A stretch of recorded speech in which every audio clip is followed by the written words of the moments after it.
It's a good morning from Pipers'Persuasion, folks. Alan Hamilton speaking from behind the camera and not in front of the camera today. Can be bored.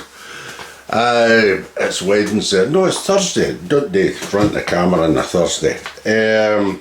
What's the date today? 24th April.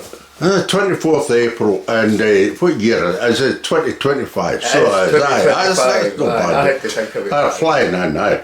And we're in Methyl Bray, leading to Keir Hardy Wine. I'm reading the street sign here. And Methyl and the other, which is east of Kirkcaldy, which is north of Edinburgh, I think. Just for you folk in Brazil that happen to be watching, you know. Okay. And today we have in front of the camera Robert Barnes BEM. Title. Right. Oh, you've got to get a full title just for openers. I don't know what we're going to call you after that, but then it's Robert Barnes anyway, sometimes called Bob Barnes. Sometimes called Barney. That's right. So, anyway, for the purposes of today's wee chat, we're just going to stick to Robert. And we're doing fine with that. So, Robert, you're in front of the camera, Pipers'Persuasion, and we're going to talk about your piping life. And we're surrounded by reeds here. I'm just going to break the mould here. We'll talk about it. Just because we're surrounded by reeds, tell us about your reed making. What's happening here? Well, basically I make reeds because I want to make them. I didn't make them as a business. Right. I did initially, make 100 reeds, £10 each, £1,000. Aye. Did you ever sell them? I did it full time for a while. There was a few occasions where, I don't know if you noticed on the way in, I always leave a couple of reeds on the windowsill outside and see if anybody will steal them. Aye. But nobody ever steals them. And it was the same. No magpies about? Nah, nobody steals my reeds. But it's let this happening at times. Aye, it is. So, now listen, is it drone reeds or is it chanter reeds or is it both? Both. Right. Cane drone reeds, the chanter reeds, I was taught to make them by Bob Hayne. Okay. The late Bob Hayne, who just passed away earlier this year. Mm-hmm. I find it so interesting. Yes. A wee thing like that could cause so much trouble. You know, it causes a lot of bother. So there are quite a few people plays my reeds. Mm-hmm. I have the thing in my head now. You know, I've got 100 perfect reeds and they're all mine and nobody's getting them. So it's just the way you can be being a piper. Listen, what chanters do you make the reeds to fit? No specific chanter. I think it's a bit of a myth. If the chanters are basically made in the same sphere, then any reed in a fashion should go, albeit reeds are not exactly the same. It's not a perfect science. No. The more intricate side of it, where people have turned around and said it's a black art. Talking to a very highly thought after engineer, says there's not such a thing as a black art. So I gave him the reed and explained to him in the certain bits what they did, and he worked out an angle, blah blah blah, into whatever, and he came back saying we're dealing with a natural product. He says it's very difficult to get it exact. I says so there is such a thing as a black art. Dealing with a natural product. Hence the cane. All depends. If you play a reed long enough, it'll get better until it's at its best. It's funny, as an engineer, you would know about, you've got 3 dimensions.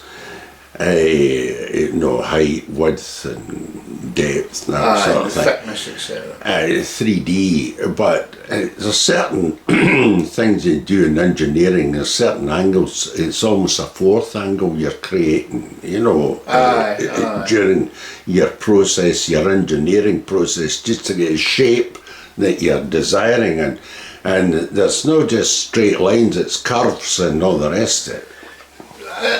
It's very difficult. My experience is getting engineers to make tools for reeds is fine. However, if the engineer doesn't know how the reed works and doesn't know the intricacies of the reed, how are they going to make a machine when you can't give them the exact measurements?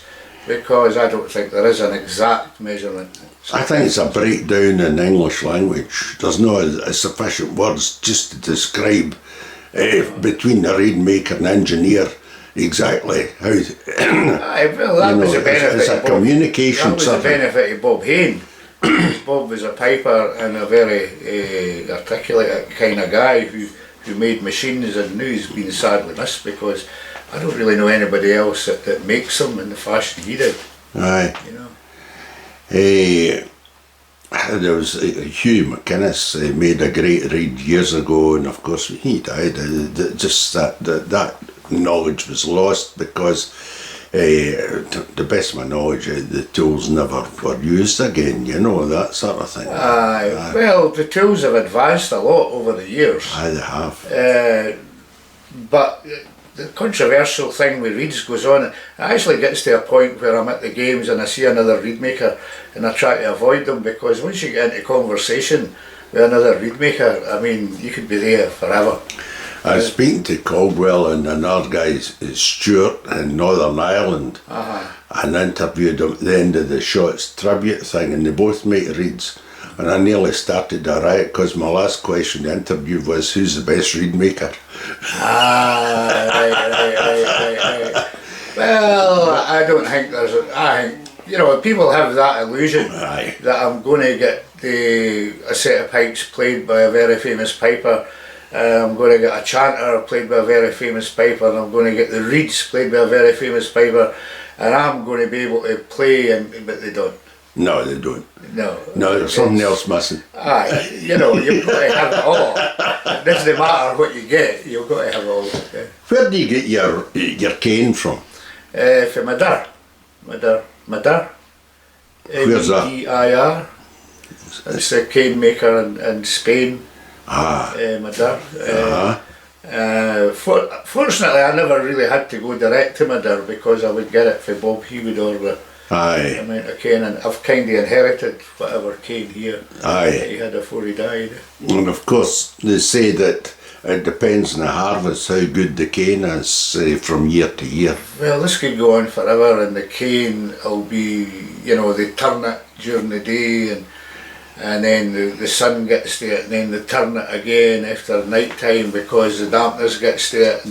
And I mean, all these mythical stories, I really don't think that happens. I think they just say that bit of the cane's probably good enough for pipe chanter reeds, cut it down and send it out, and that's it. The idea of reed makers, they do try and make it a secret to a fashion, but I don't think there's much of a secret now. But I think there are things about reed making that they do tend to keep to theirself in fashion. I actually have stuff here that I got for Jimmy McIntosh to seal the cane in reeds. And ironically enough, it's the stuff that surgeons use on an alcoholic's liver.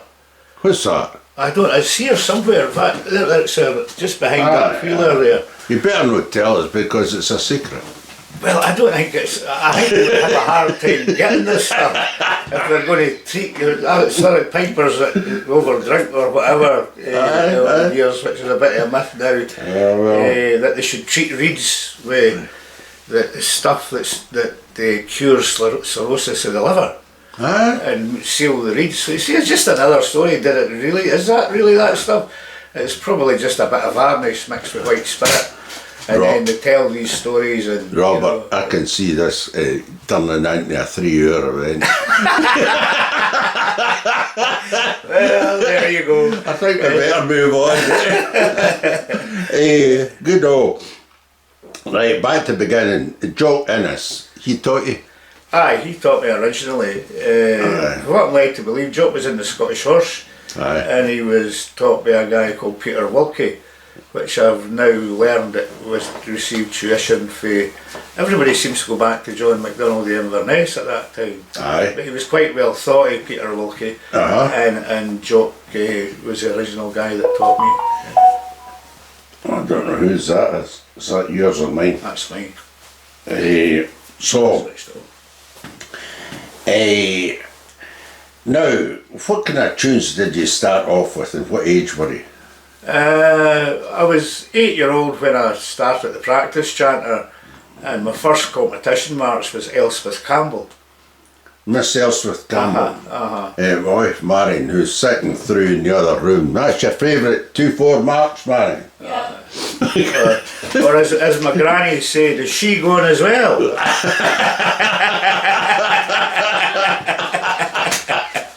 True story, by the way. Hey, that's a hard tune, that. Well, but see, what amazes me is competing with Kelty and Blair Adam Pipe Band, we played things like Lord Alexander Kennedy, Blair Drummond, Pretty Marion, The Sheepwife, Donald Cameron. I mean, I was 12-year-old, 13-year-old playing these tunes. I remember I joined the Paisley British Legion band under Johnny Triquare, grade 2,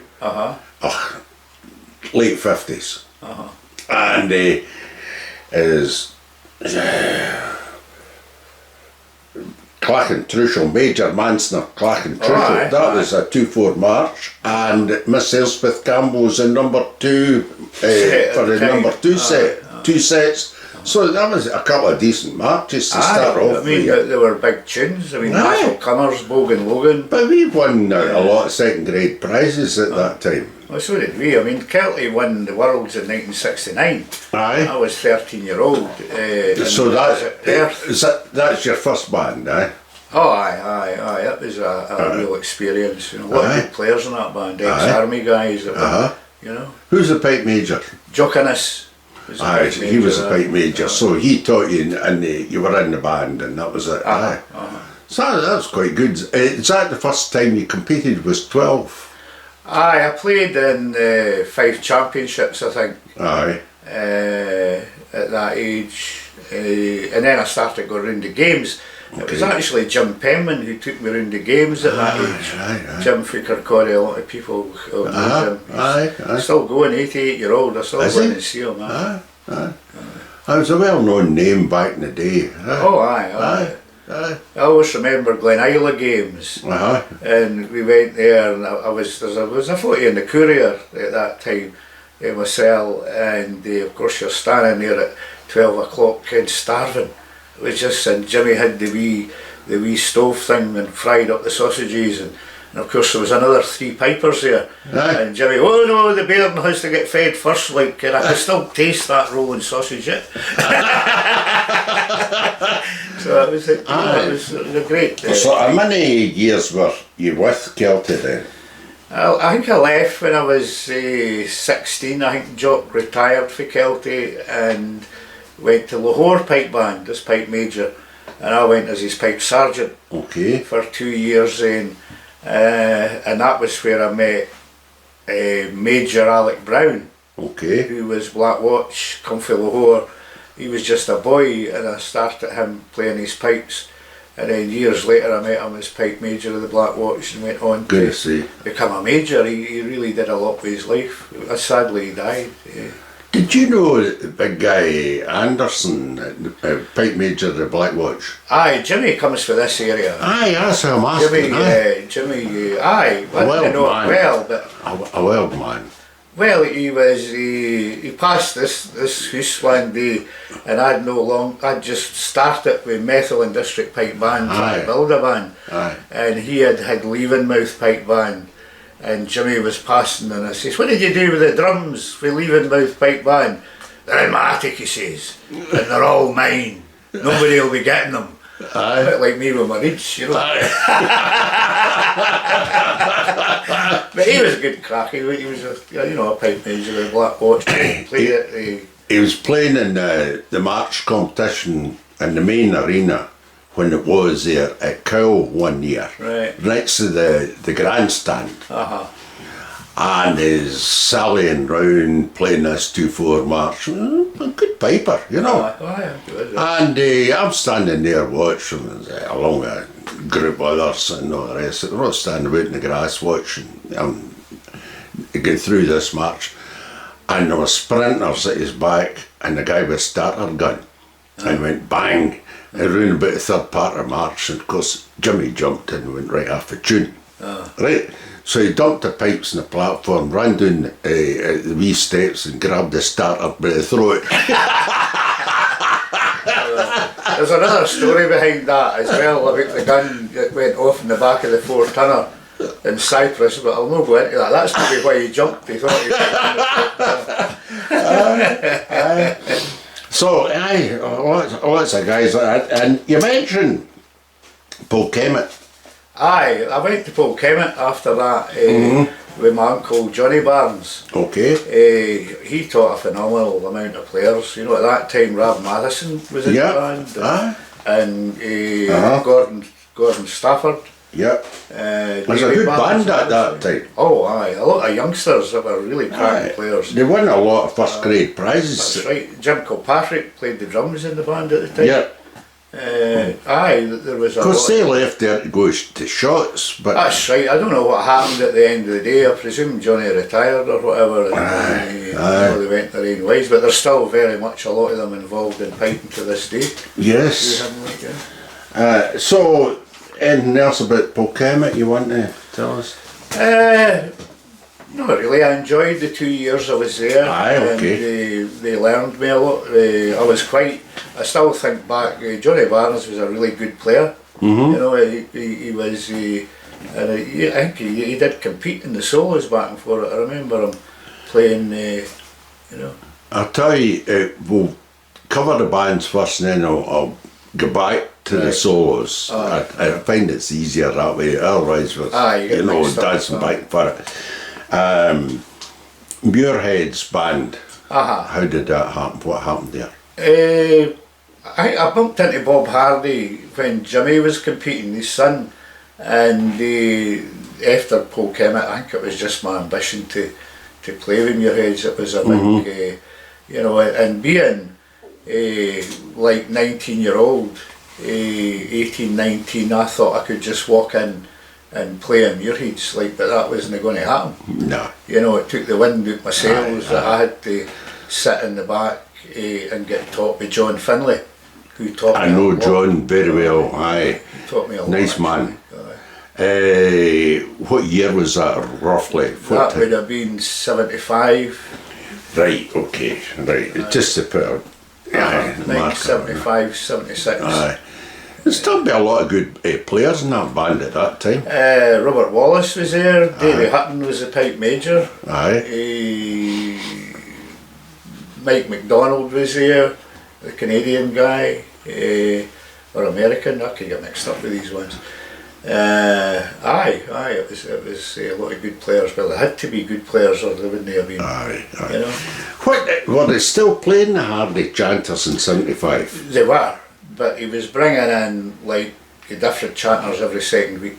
I still have a lot of them here actually, that were made back then. The difficulty was a sort of pitch thing. We used in the set of Glasgow Police under Ronnie Laurie and all the rest of it, we used the Hardy, and even in 1968, 69, Laurie was getting adversely commented on because the pitch, and we should have been going to Sinklers and all that sort of stuff. Anyway, we tried the Sinklers, but we tried them at the wrong time, which was a week before the first major. Right. And you know, the finger and the bottom hands, different spacing. And it was just, it was a disaster. So it was an experiment that was abandoned, unfortunately, because really they had to move on. But you must have had, but in mid-70s must have had quite a bit of bother with this. I don't think, thinking back, I don't think they did the same amount of harmonics with the drones, although they did in effect, but no way every note in the chanter. Right. I don't think they actually went too far into it then. And you only had 12 pipers basically in a band. That's right. My greatest remember Muirheads was when we were playing in Canada, and the stadium, and when we stopped playing, it was like silence. And then all of a sudden the place erupted. And I remember Robert Wallace saying to me, we'll never play with a band like this again. Aye.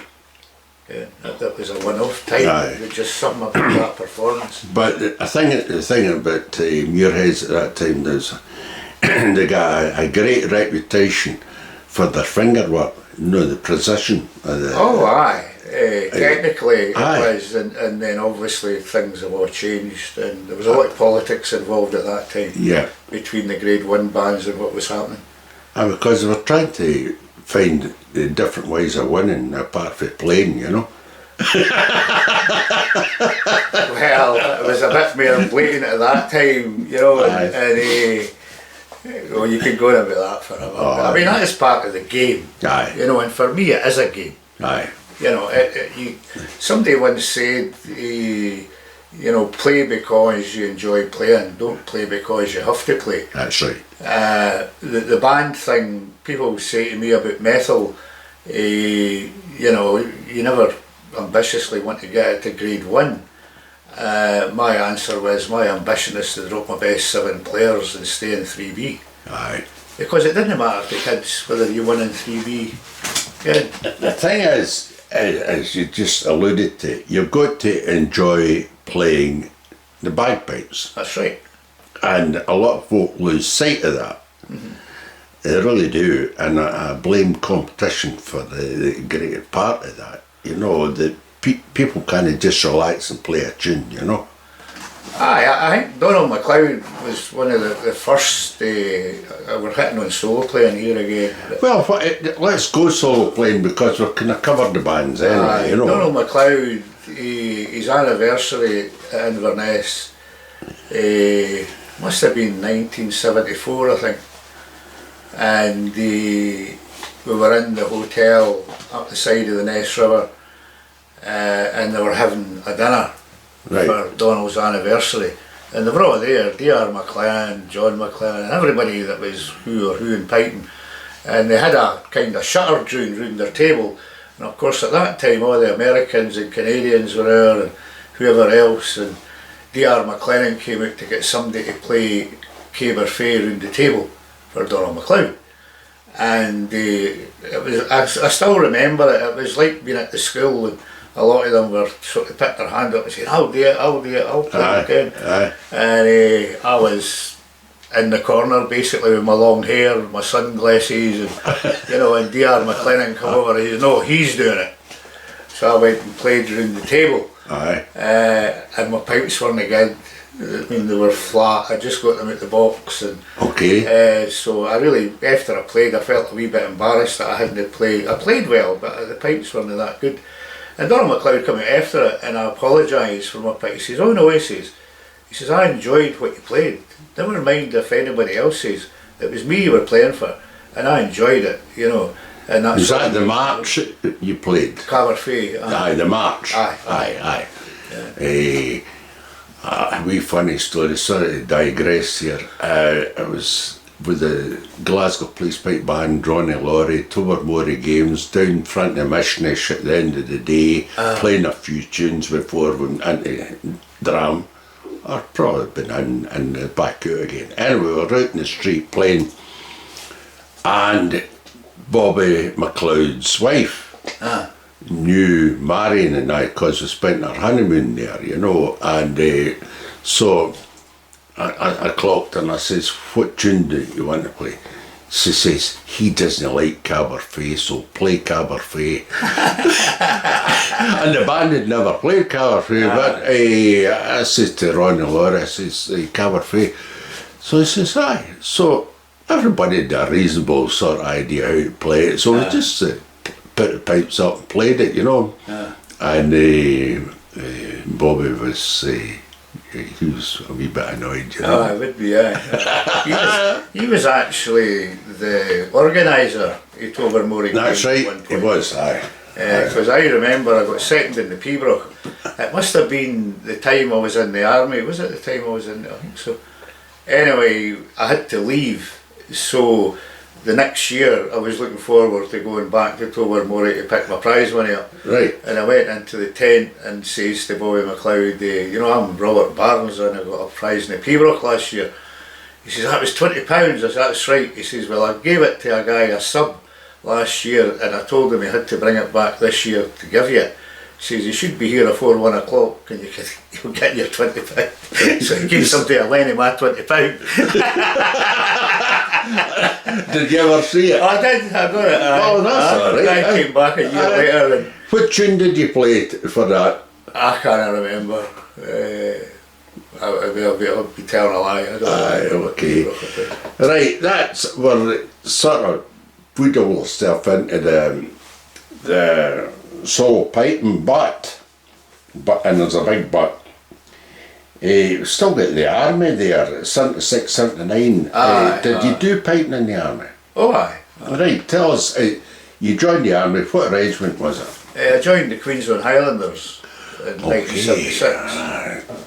That'd be good. Who's the pipe major at that time? Ian Morrison was my major. So that'd bring up your solo piping tremendously, didn't it? Pipe majors in the army don't really teach that kind of thing. No, but just generally speaking, in there, were you a famous piper before you arrived at the army?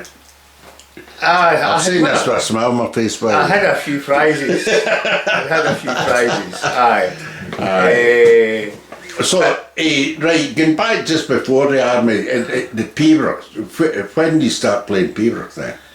I was about 14 and I went to Hugh C.R. McRae, who was a gold medalist. He stayed in Edinburgh. Right. I was there for a few years and then I went to John McClellan for a year at Edinburgh Castle. He stayed in the house right on the Esplanade there.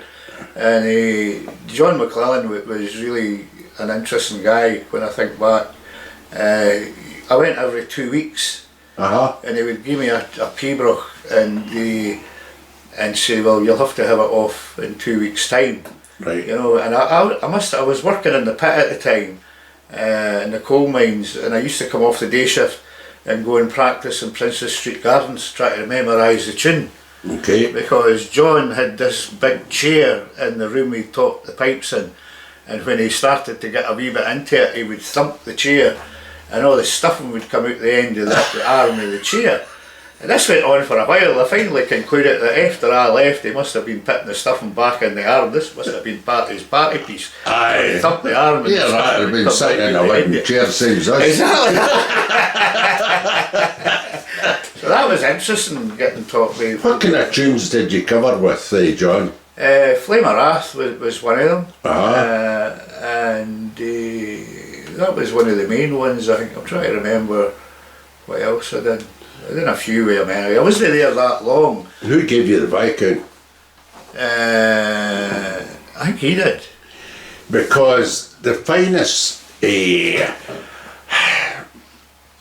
recording I ever heard of the Viscount was him playing it. And Colin gave me, his son gave me the recording. Right?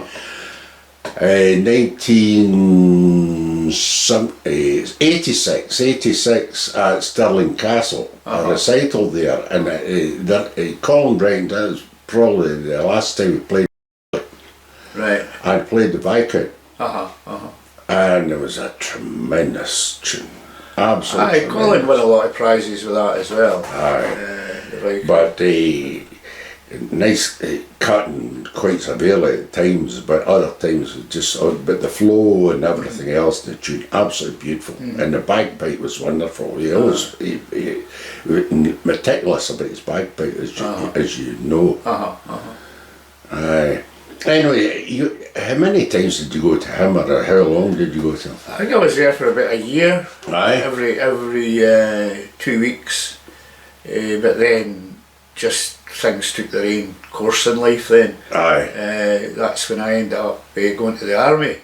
Right. After that. And so you had a substantial grounding in your piping life before you anywhere near the Queen's Own, huh? Oh aye, Jock Innes played a part in that, because Jock was the kind of guy, you know, he says to me, I've taken you as far as I can. I suggest you go and find somebody that's going to teach you Pembroke, etc. So I was very lucky that way. Going to the army was great because, you know, that time to practice, you were in amongst really good players. Aye. Who else was in the band apart from your man Ian Morrison? Peter Fraser, who died tragically, but Peter was a really good player. Neil Finlayson, who was a pupil of John Burgess, was in the band at the time, and Ali Rees, who was a really great player but never really competed. Archie Lindsay, who wrote the Skylark Ascension. Archie, just tremendous player, but never really competed that much. Nicky Gordon was the pipe sergeant, but they were all good players. I mean, there wasn't any of them that couldn't really give a good account of themselves. And at that time specifically, I was getting more tuition for Donald MacLeod. He was the guy that really, you know, I'd learned a lot prior, but I think he kind of got me on track then, and I started winning a lot more prizes, you know, getting tapes for him, because he actually made personal tapes for me. You know, which You did that for John Wilson as well. I thought a lot of him, I really did. I didn't meet him that much. I'd met him as a boy, he judged me a few times, but certainly I remember there was a bit of a curse with pikemen as well, and it's still there yet, because I remember asking him how much it was going to cost me for these tapes, because he did take a real interest in me, and he wrote back to me saying it won't cost you anything. He says, all I'm asking you to do is pass on the music. So that was like something, and still to this day when I'm teaching, you know, I kind of remember the words for the guy. He was really a genuine person. Did he ever give you the Old Men of Shells? No, the tunes he gave me were basically medal tunes at the time, which was John Garve, what do you call it, Patrick Hogg, which was the tune I won the silver medal with, and Colin Roy, which was a tune I won the silver medal with as well. And then I went on after the army to whatever after that. Right, so the first silver medal, where was that?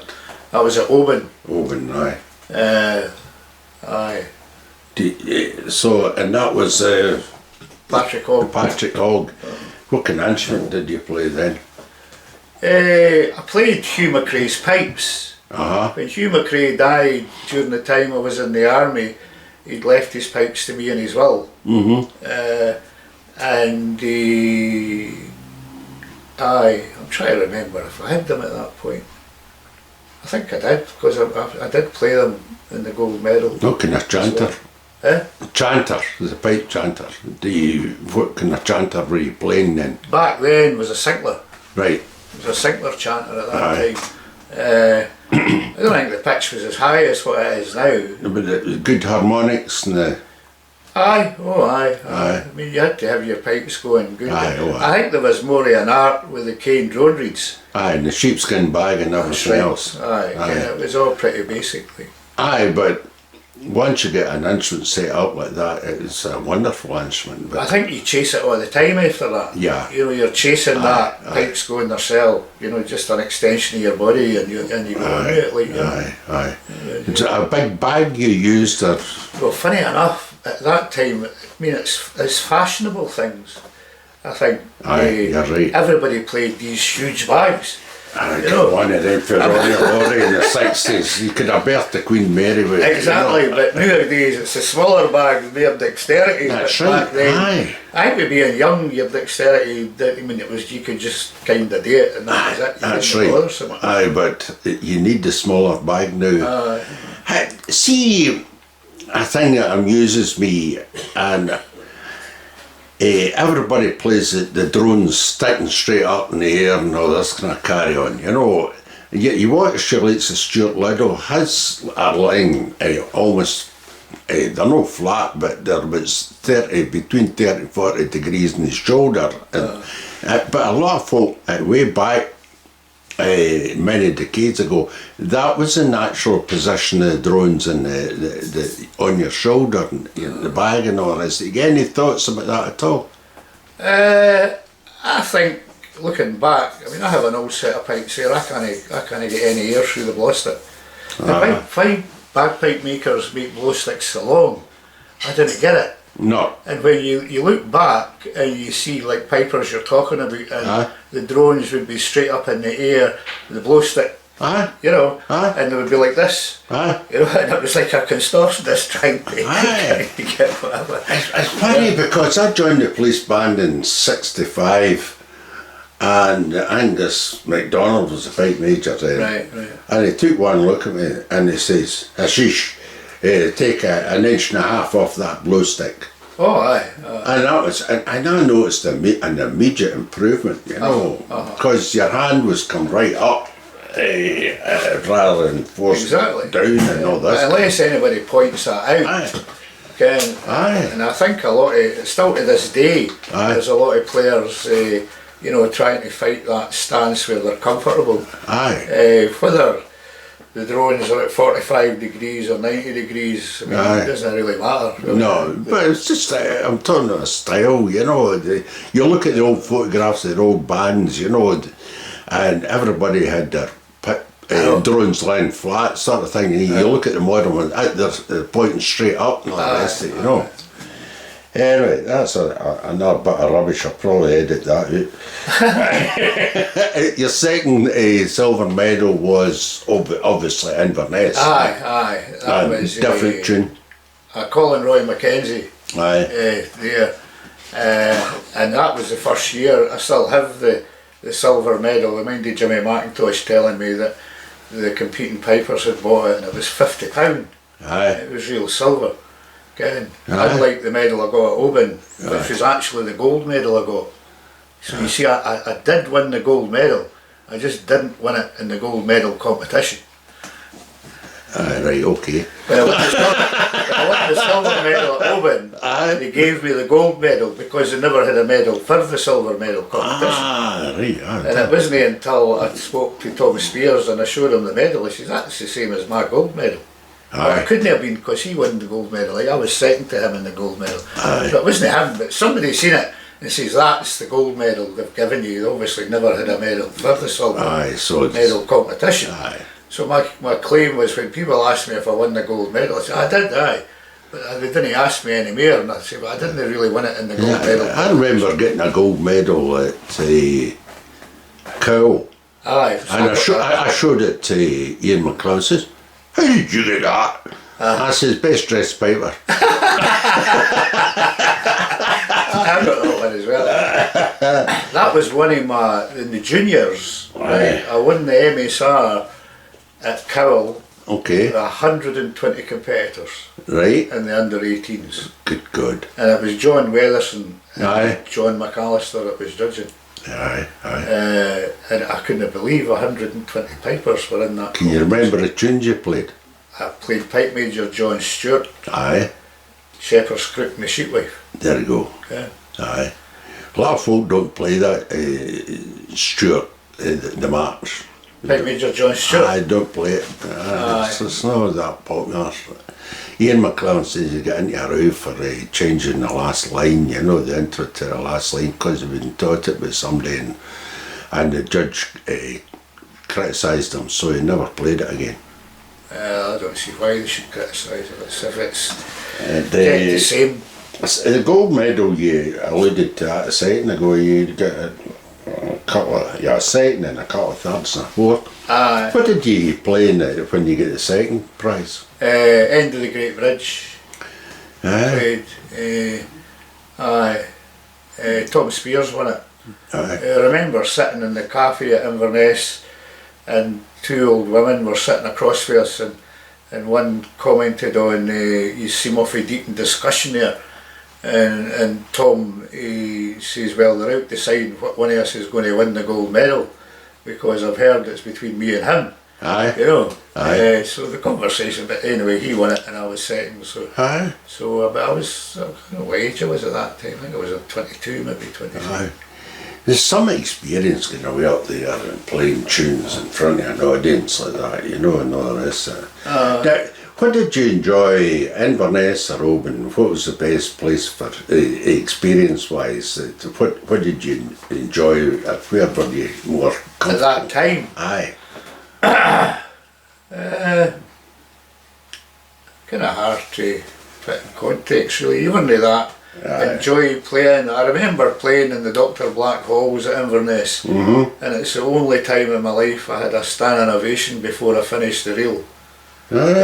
I'd won the silver medal the day before, and we'd been partying a bit, and I went on to play, and Donald McPherson was judging with a guy called Eddie Swindle, and there was a third judge there, I don't really remember who that was, and they gave me Piper's bonnet and Mrs. McPherson. Right. And you know, there's times, although I was never a person that would drink before he played, on this occasion I'd had a few but not too many. Right. And I thoroughly enjoyed playing. Aye. And before I got finished the reel, the folk at the hall was mobbed, I always remember it, and folk were standing up at the back cheering.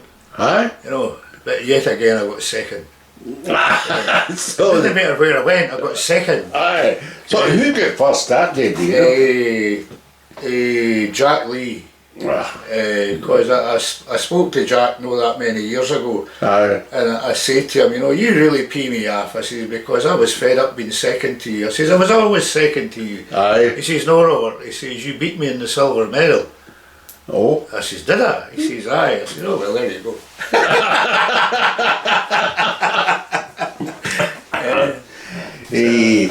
It was talking about the Peter competitions, and that's just one last question. Is there any performance at any time that you played a Peter competition, irrespective of the prize or whatever, you thought you'd an outstanding, you felt that it was very, very good, and everything had gone great and all the rest of it?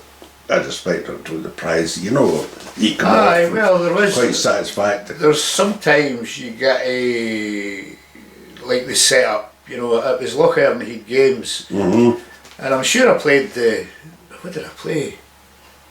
I can't really remember what tune it was, but I remember playing, and the rain was kind of drizzly, and it was the end of the day. I must have been on more or less last. And John Burgess was just across, standing there with the umbrella, and I was playing, and you know, you were caught up in just a different world. And the pipes were really going good. Things were, although it was drizzly rain, the fingers were rippling off the chanter. And I remember coming off, and one of the few times John really complimented. he says, you know, Robert, he says, that was a really great tune you played. And I got third. And I got third in the matches that day, and I won the gallon of whiskey. That wasn't a good idea. That's alright, yeah. That wasn't a good idea. You'd need a wee bit of help with that, eh? Oh, definitely. There was plenty of people to help you with a gallon of whiskey. But I think we were going round the games with in the army at the time, I think. MSRs, any outstanding ones there, you know, prizes that even at the games, or you know, performances, you can remember a good performance or whatever. Well, probably Oban and the former winners. Oban, I went up, John McClellan and John Burgess were judging.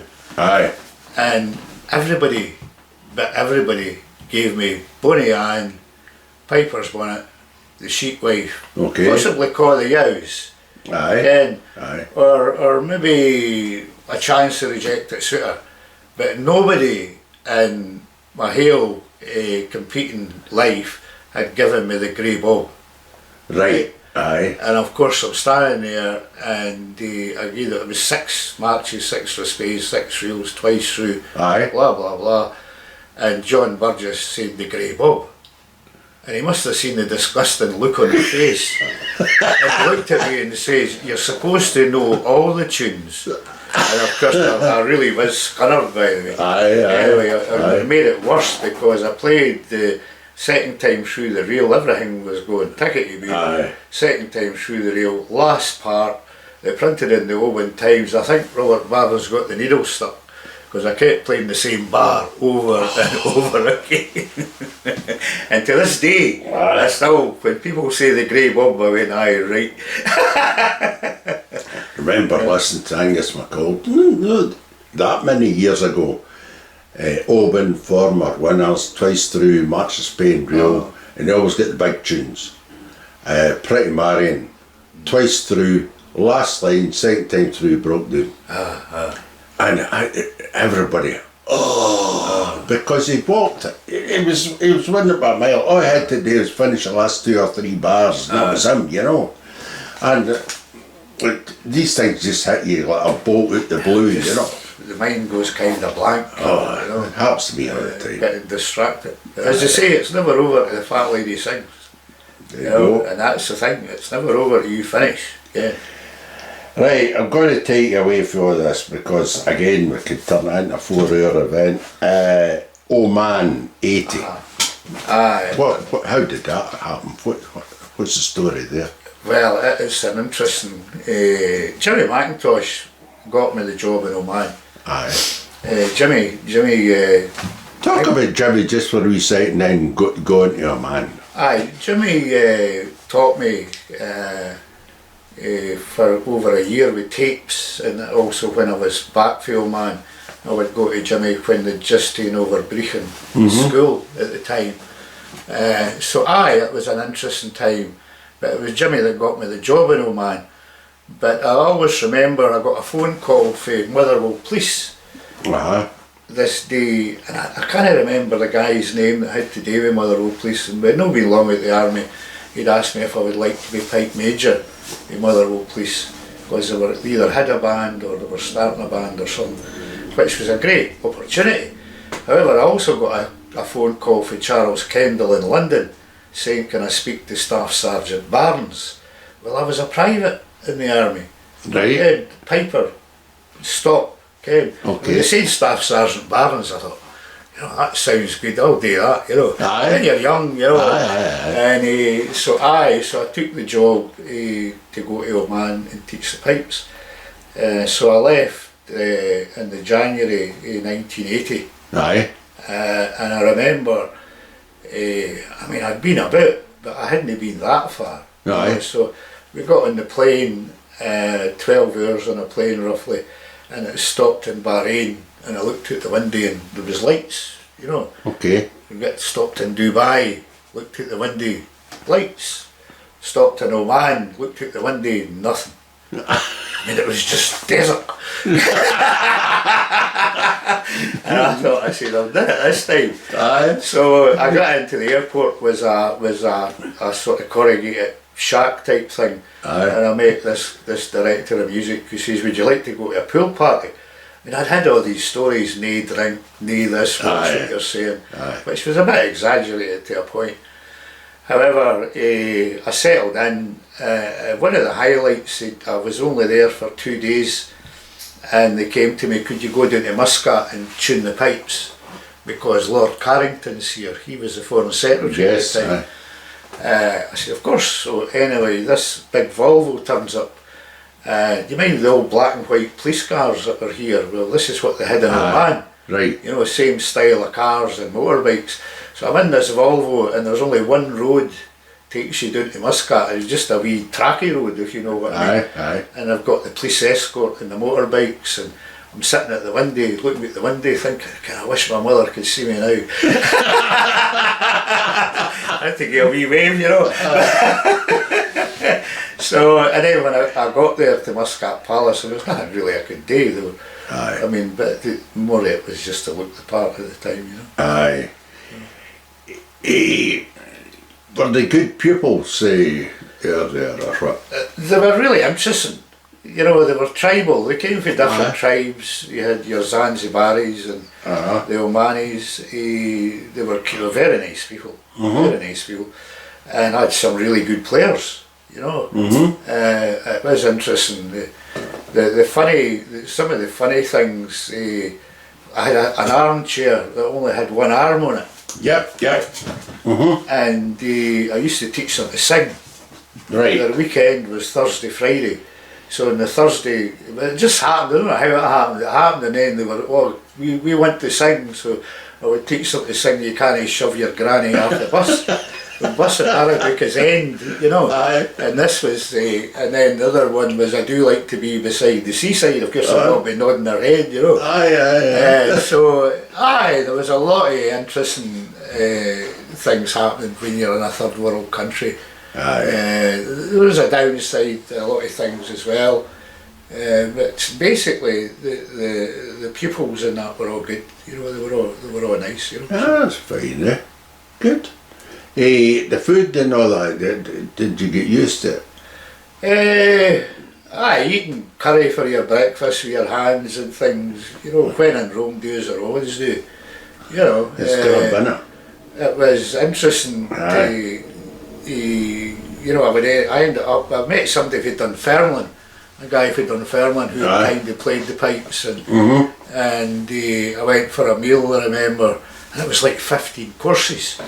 I'd never heard of a 15-course meal again, and when you finished it, you felt like you could do with a fish supper. You know.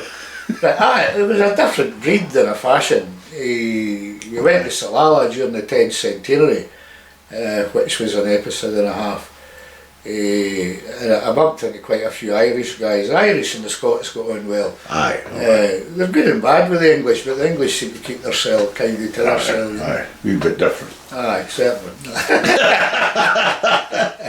Listen, a subject I haven't touched on yet, judging. How did you get into judging? I never really considered it, and then I was talking to Colin McClellan one day, and he says to me, you know, you should be on the judging panel. And he kind of pursued the matter for me, and I ended up getting involved with the judging, which a lot of the judges were about the same time as I competed, so we had quite a lot in common. You know? Yes, aye. What sort of level are you judging at, Robert? Well, I'm classed as a senior judge, both in Pembroke and MSR. I've judged the gold medal, the Springbank competition. I've did the Open MSR previous winners. I've actually judged quite across the board. The first year I was involved in the judging, I seemed to be under great demand. I think it was just because I was a new kid on the block. I like that. But you're quite great in face when you're sitting there at the table. I was watching you the other week there. You wouldn't even look about or anything like that. You're not very sociable when you're sitting at that table. The judging? You need a wee smile on your face or something. Well, you actually got to focus and concentrate a lot. And you're writing screeds and try to remember this, that, the next thing.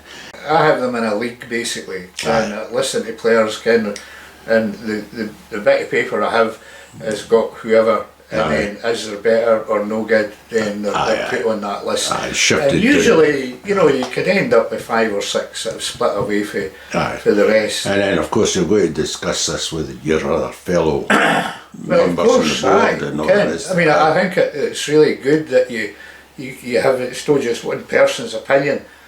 Opinion probably being the wrong word, but I think, you know, we competing and being controversial with judges in the past when you were a competitor, I think you learn a lot when you're judging yourself as to what happens. I would, this is where I do have to watch what's said. But the thing is, I would like to think that I get it right. I've kind of concluded that it's not an exact science. No. You know, music is never totally correct. No. But I do believe this is a point that I really want to get across. Is there is more difficult ways of playing tunes and less difficult ways of playing tunes. And I think when people realise that, then the adjudicating would become a lot better. Right. 2-4 marches. There's enough of kerfuffle about that over the years. You know what pace it should be played at. You know, it should be slow and emphatic, or should it be bright and round, or in between, and this, that, and next thing. And folk teach 2-4 march playing, and It's just been an art form all of its own, and well, that's where the comment, there is more difficult ways to play tunes and less difficult ways to play tunes. Aye. People design a tune to suit their ability. Aye. And that has to be recognised. Aye. And I really think over the years that I mean, not to say I'm cleverer than the rest, I don't think that for a minute, but the human thing is they redesign the tune to suit their ability. The point being, it's always been like that in a fashion. I could ask the question where I would listen as a boy to John Burgess, John McDougall, Hugh McCallum, and the result would come out. Any one of them could have been first, but the three of them were totally different players, style of players, absolutely, whatever. Absolutely, so yeah. There isn't an answer. No. As into being correct. No. But there is an answer as into being more difficult ways to play and less difficult ways to play. Namely, being the less difficult way to play would be like Jimmy Shandon or Will Starr, and that is not exactly true either. I mean, I remember Dougal Ferguson. You remember Dougal? Aye, Dougie, aye. Fireman, Ayla. Aye. Dougie, fiery temper. Aye, you mean Dougie at Inverness was like, I'm going to win this today. Aye. And I'm looking at him and says, aye, right, Dougie. Well, do you mark my words, I'm going to win this today. The former winner's MSR. And of course Dougie goes up and plays it like for the Islanders again. Aye. Getting at Yahoo. Well, it wasn't exactly Yahoo. It was more like if we took, for example, is it the Captain Carswell for a fact. Right, okay. Hurrah, hurrah, hurrah, hurrah, hurrah, and of course all the Gaelic folk are sitting there, wow, and then you've got the lowlanders sitting, he's playing like a creepy crawly piper. Aye. And then you've got the judges sitting there who were for the islands. Dougie got it right because he won the MSR. Jeez. But he wasn't. That's where I'm talking about, that there's nothing entirely gospel. At the end of the day, judges have got to make a decision. That's it. Well, I think if I knew as much about the judging side then, I would have still competed, but I would have had a different kind of outlook. Presentation. I kind of look back and think, you know, I had so many second prizes that I think part of the reason I stopped playing was just I'd had enough. But I think if it was now, then I'd be looking and probably promoting more the fact that you play because you enjoy playing, not because you have to play. You know? Right, Robert Barnes BEM. How did you get that? Just and we'll wind up with that story. Well, there isn't really any story to the fact that he basically taught kids for 30 years. A lot of the kids I would like to think have benefited. There's about 10 of them had went to Dice Academy of Music with their piping, and they've all been successful in whatever form of life they've taken. So I do think, you know, looking at piping over the 30 years with the kids that went through the band, it's helped stabilise their life throughout their life and gives them an opening. Unwittingly, I did it because, as I said earlier, somebody had done it for me. They taught me and asked nothing in return. So it was a big surprise to me to get the BEM. I actually had to read it 3 times and thought, somebody's at it. Where did you go for it? I went to Holyrood. Okay. And who made it? I went to Kirkcaldy to the Toon House. I got presented with the whatever the Fife. Is that a Lord Lieutenant? The Lord Lieutenant of Fife. It was quite. I was standing there in the readout where you've got it, like, you know, and I'm looking at the wall thinking, are they talking about me? Because you didn't realise the difference you've made because you're doing it because you just do it and that's it. You know? And I'll ask you the same questions I asked Jeannie Campbell the other day there. Did you get a cup of tea and a Paris bun or what?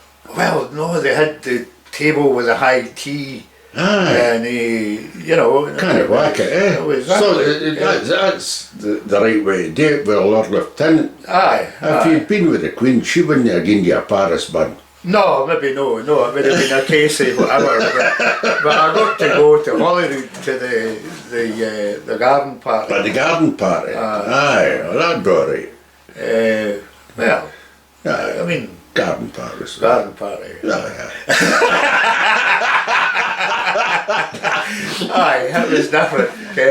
Well, listen folks, we're just going to wind up here now, and we'll be switching off the camera shortly, after which the best stories will be told, I'm quite sure. It always happens to me in Pipers'Persuasion, but we've spent a wheen of time here today with Robert Barnes BEM, and thanks very much, Robert, for your time. Thank you. And thanks to your, what was it, green tea we had? Green tea. Thanks very much for that as well. And look, surrounded by reeds and reed making equipment, what a place to have an interview. Fantastic.